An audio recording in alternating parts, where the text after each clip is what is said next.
There are few more controversial issues in education than the role of religion in schools.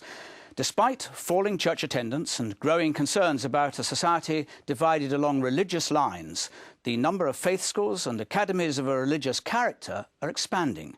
Supporters of this development say that the religious ethos of respect for authority, moral values and academic excellence explain their growing popularity.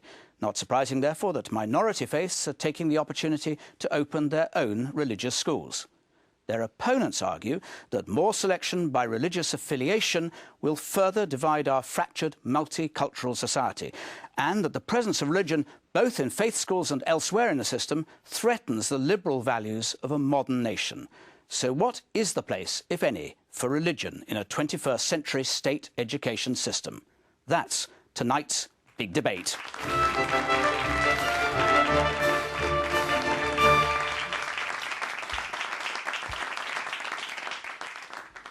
Good evening and welcome to the programme. Here to discuss the role of religion in our schools, I'm joined by a formidable panel, a select group of witnesses and representatives of all the major religions, as well as a studio audience of parents, students, teachers, all with their own forthright views on faith and education.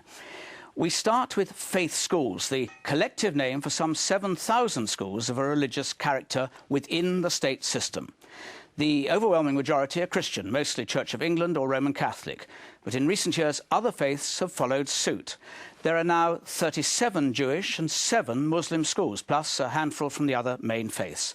They're popular and very successful. But are they really the way forward for a modern, multi-faith society? Professor Dawkins, you have a root and branch opposition to faith schools. In a free society, why don't parents have every right to send their child to a faith school if they so wish? First of all, I don't have a root and branch opposition to religious education in the sense of education about religion. I think it's important that children should learn about religion. What I am against is the labelling of children with the religion of their parents when the children are too young to know what their own views are. I'm all for children being taught about lots of different religions and then making up their own minds later. What I really object to, and I think it's actually abusive to children, is to take a tiny child and say, you are a Christian child or you are a Muslim child. And that, in your own words, those schools that do that appall you.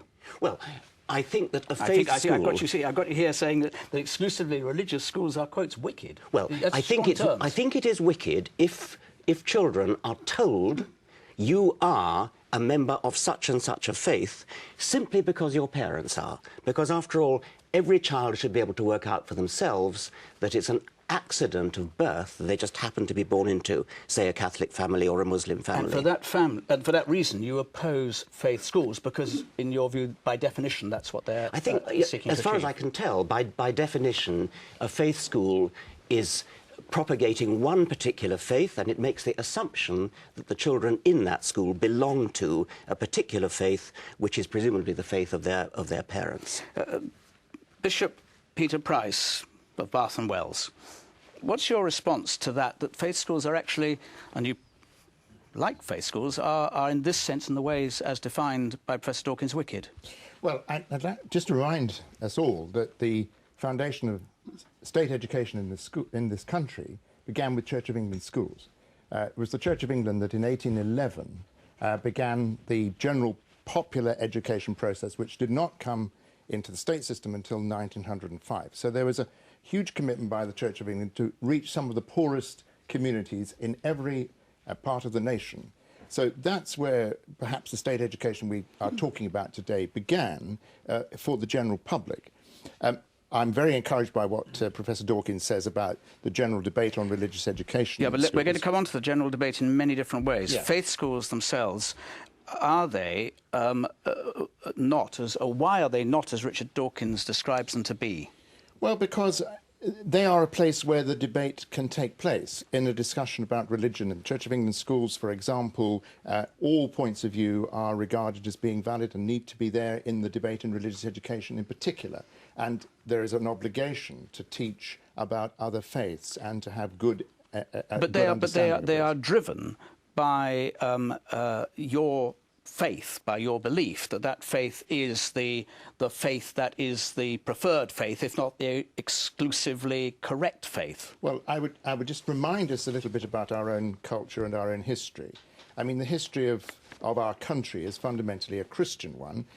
The Church of England and the state are, for good or ill, tied into each other, and that relationship has been a consistent one for many centuries. Barry Sheerman, you chair the Schools Select Committee in the House of Commons. You don't like faith schools. You've just heard an account of the importance of the Church of England in delivering state education. Why are you against faith schools? I'm not against, I'm wary. I'm not like Richard. I don't think you can reinvent the fact that, as has been said, there's a long history of the Church in this country providing education, and it's something you can't ignore.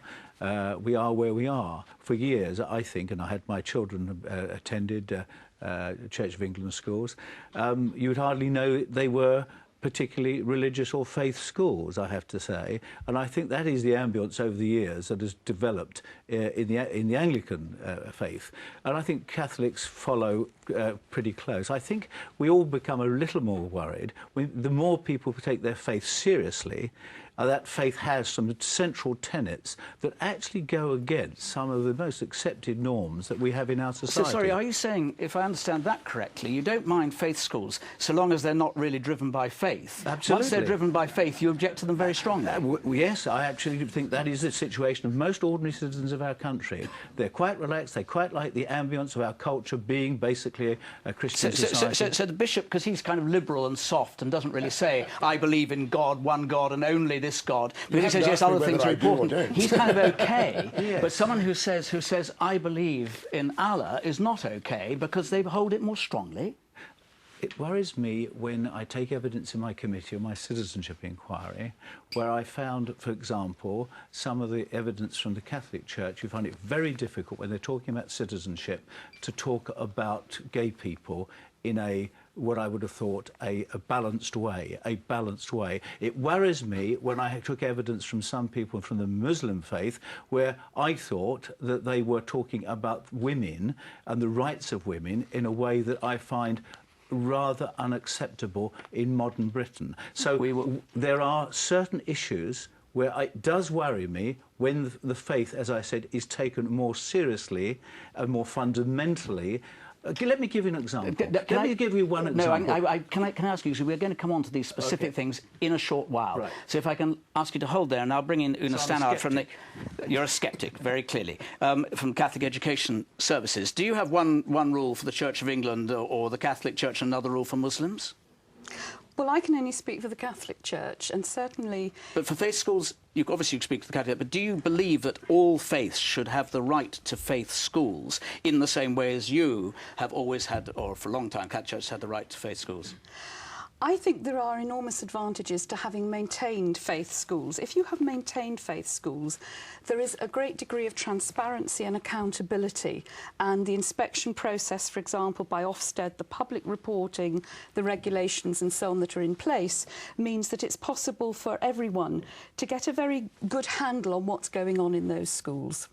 And I would have said also, we have been very pleased to have a history of Catholic schools, of schools that thrive and are popular, and I would say that that possibility should be there for other faiths too. OK, we're going to pick up on a lot of these things. But to highlight some of the specific issues as they arise throughout the programme, I'll be inviting individuals with particularly strong views, we've heard some already, to take their stand at the podium. Our first witness is Rabbi Dr. Jonathan Romaine. Dr. Jonathan Romaine is minister at the Maidenhead Synagogue in Berkshire. And you are against faith schools. Some people might think you're a rabbi, you'd be in favour, but you're actually against because you believe they damage social cohesion. In what way? Yes, well, I am a rabbi, and therefore I do take faith seriously, but I am worried about faith schools that the social consequences. Because if you have separate Jewish, Catholic, Muslim, Sikh, Hindu schools, essentially you're segregating the children, you're separating the children. They are growing up in ignorance of each other. And we're going to have a whole generation who simply don't know what each other looks like. And yes, they may know about each other from books, but that's not the same as interacting with each other. And the same goes to parents, of course. If you separate the children, you're separating the parents who don't meet at the school gate, at school plays, at summer fetes. And therefore, we're cutting a huge swathe through society. And precisely because it's a multi-faith society,